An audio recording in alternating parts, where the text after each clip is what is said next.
Just days into President Trump's 50-day peace deal deadline, Russia issuing threats over America's support for Ukraine. The deputy chairman of Russia's Security Council saying, quote, "The statements of Western politicians on this topic are complete nonsense. We need to act accordingly to respond in full and, if necessary, launch preemptive strikes." Meanwhile, top NATO leaders are working hard to get U.S. Patriot missiles to Ukraine. Preparations are underway. We're working very closely with the Germans on the Patriot transfer, and the guidance that I've been given has been to move out as quickly as possible. Air defense is important on the modern battlefield, and we've seen the scale of recent Russian attacks against Ukraine, so it is a key focus area. Here with more is U.S. Ambassador to NATO Matt Whitaker. Mr. Ambassador, thank you so much for joining us. So that comment about a potential preemptive strike by Russia into the West was by Dmitry Medvedev. How seriously is NATO taking something like that? Yeah.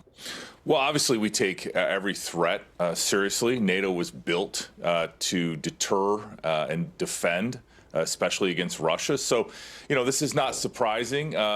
But at the same time, I think this kind of reckless, threatening and even trying to suggest that nuclear weapons are an option, I think is, a very dangerous escalation. But, we're obviously prepared for any threat to the alliance, and we'll, make sure that we are always ready for any threat to the alliance. Ambassador, I know you can't go into specifics, but since Trump announced the 50-day negotiation window, has Russia shown any willingness to negotiate at all? And do you think the transfer of these Patriot missiles will ultimately force Putin to the table? Well, first of all, obviously, Ukraine needs to defend itself, and that's what President Trump has been clear about.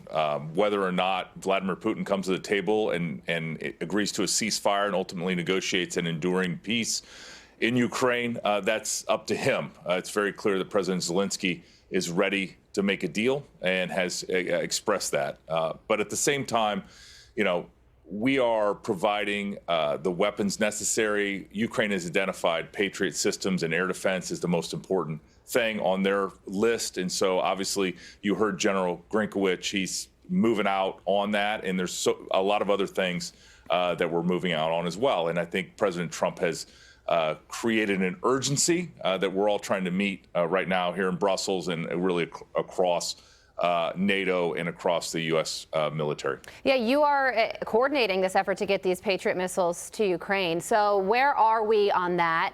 Are there any challenges in getting these missile systems to Ukraine? And what about the backfill?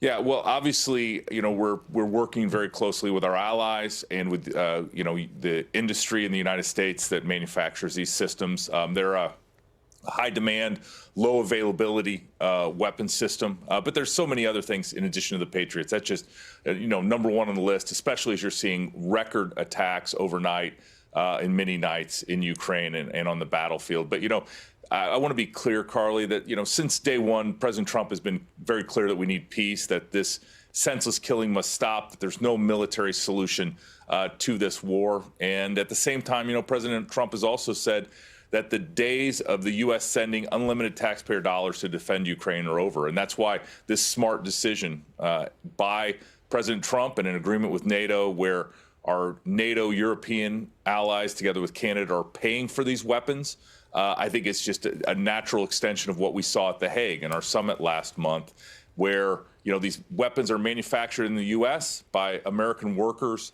They're the best in the world. And so this transition that we've talked about before of Europe taking over its own defense and paying for it is America First foreign policy at work. Yeah. Peace through strength, made in America, paid for by Europe.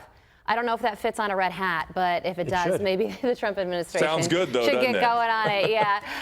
Ambassador, thank you so much for joining us. Ambassador. I'm Steve Doocy. I'm Brian Kilmeade. And I'm Ainsley Earhart. And click here to subscribe to the Fox News YouTube page to catch our hottest interviews and most compelling analysis.